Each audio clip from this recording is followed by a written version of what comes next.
Bonjour et bienvenue. On entend souvent que l'exercice, c'est la clé pour un cerveau alerte, surtout en vieillissant, mais est-ce que c'est si simple? Aujourd'hui, on se penche sur une étude qui apporte, disons, quelques nuances. Elle s'appelle The Effect of Aerobic or Strength Training in Elderly with Cognitive Decline, de Fit for Health Project, C'est ça. publié en mars 2025 dans le Journal of Sport Science and Medicine, c'est le volume 24, par Ana Filipa Silva et son équipe. Et leur question, elle est précise. Est-ce que l'entraînement aérobique ou la musculation, avec ou sans stimulation cognitive en plus, peut vraiment ralentir le déclin chez des seniors qui sont déjà concernés? Exactement, c'est la question centrale. Alors, plongeons dedans. Comment ils s'y sont pris concrètement? Alors, l'approche était assez solide. Ils ont recruté 154 personnes. L'âge moyen, c'était autour de 73 ans. Et une majorité de femmes, presque 70%. Point important, toutes présentaient déjà un léger déclin cognitif, confirmé par un test bien connu, le MoCA. Ah oui, le Montreal Cognitive Assessment. D'accord. C'est ça. Et ces participants, ils ont été répartis en 4 groupes.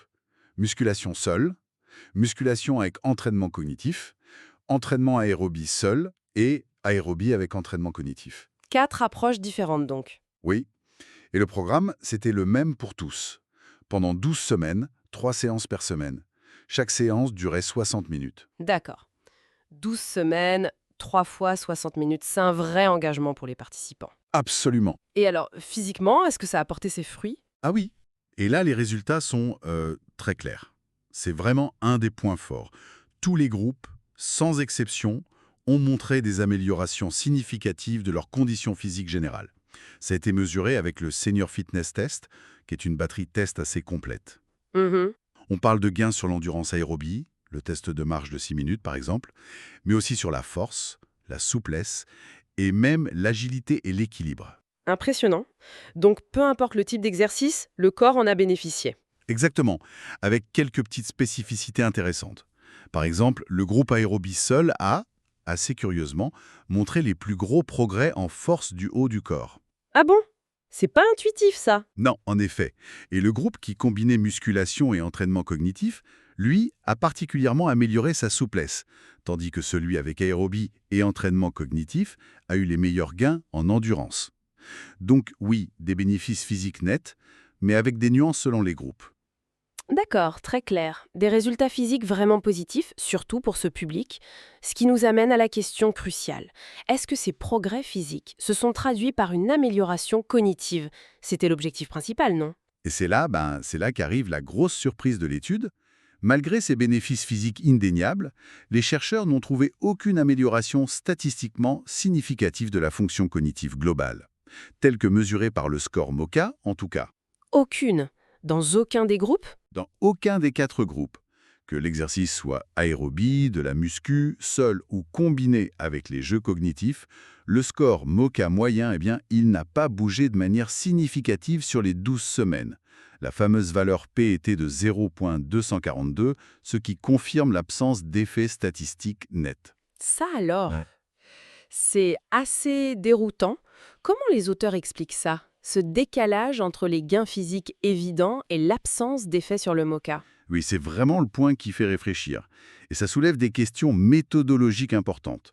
Les auteurs avancent plusieurs pistes.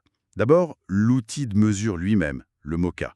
C'est un très bon test pour dépister un déclin, mais il donne une vision assez globale de la cognition. Hmm. Il n'est peut-être pas assez sensible pour capter des changements subtils ou des changements dans des domaines très spécifiques de la cognition, surtout sur une période courte. D'accord, un peu comme essayer de mesurer des millimètres avec une règle graduée en centimètres, quoi. C'est un peu l'idée, oui. Ensuite, il y a la durée de l'intervention. 12 semaines. C'est peut-être tout simplement trop court pour observer des adaptations cognitives mesurables chez des personnes âgées qui ont déjà un léger déclin. D'autres études suggèrent qu'il faudrait plus longtemps, hein. Oui, certaines recherches parlent de plusieurs mois, voire d'un an ou plus pour voir des effets clairs sur la cognition dans cette population. Enfin, il mentionne aussi la composition de l'échantillon, très majoritairement féminin. Ça pourrait jouer un rôle, même si l'étude n'a pas pu analyser les résultats par sexe. Ok, donc si je résume, l'exercice aérobie ou muscu, c'est clairement bon pour la forme physique des seniors avec un léger déclin cognitif. Ça, c'est acté. Par contre, Attention, cette étude précise, sur 12 semaines et en utilisant le MoCA comme mesure cognitive, n'a pas réussi à démontrer un impact direct sur la cognition globale, même en ajoutant un entraînement cognitif spécifique à l'exercice physique. C'est exactement ça. Et c'est très important de le souligner. Ça ne veut pas dire qu'il ne s'est rien passé au niveau cérébral. Ah, comment ça? Les bénéfices existent peut-être, mais ils sont ailleurs. Peut-être plus subtils, peut-être dans des fonctions cognitives spécifiques que le MoCA ne mesure pas finement, ou alors ils apparaîtront plus tard. L'amélioration physique pourrait créer une sorte de réserve, de résilience, qui protège la cognition sur le plus long terme. Je vois. Une base pour l'avenir en quelque sorte. Voilà, on ne peut pas l'exclure. Ce qui nous laisse avec une réflexion importante finalement. Le choix des outils de mesure et la durée des études sont absolument critiques quand on veut évaluer l'impact de l'exercice sur le cerveau. Tout à fait. Cette étude, elle est une pièce importante du puzzle, mais elle montre surtout à quel point la relation exercice-cognition est complexe, hein. Absolument. Et elle nous rappelle une chose essentielle en science. Même un résultat négatif ou nul, comme ici pour la cognition, est précieux. Ça nous oblige à affiner nos questions, à améliorer nos méthodes. La question n'est peut-être plus de savoir si l'exercice aide le cerveau, mais plutôt comment il aide, quel type d'exercice, sur quelle durée, et surtout, comment on le mesure de la façon la plus juste. C'est une excellente conclusion. Pour celles et ceux qui voudraient creuser les détails, l'article original d'Anna Philippa Silva et ses collègues est vraiment très intéressant. On le rappelle, c'est dans le Journal of Sports Science and Medicine, volume 24. Et bien sûr, n'oubliez pas de vous abonner et d'activer les notifications pour ne pas manquer nos prochaines analyses. Merci beaucoup de nous avoir écoutés.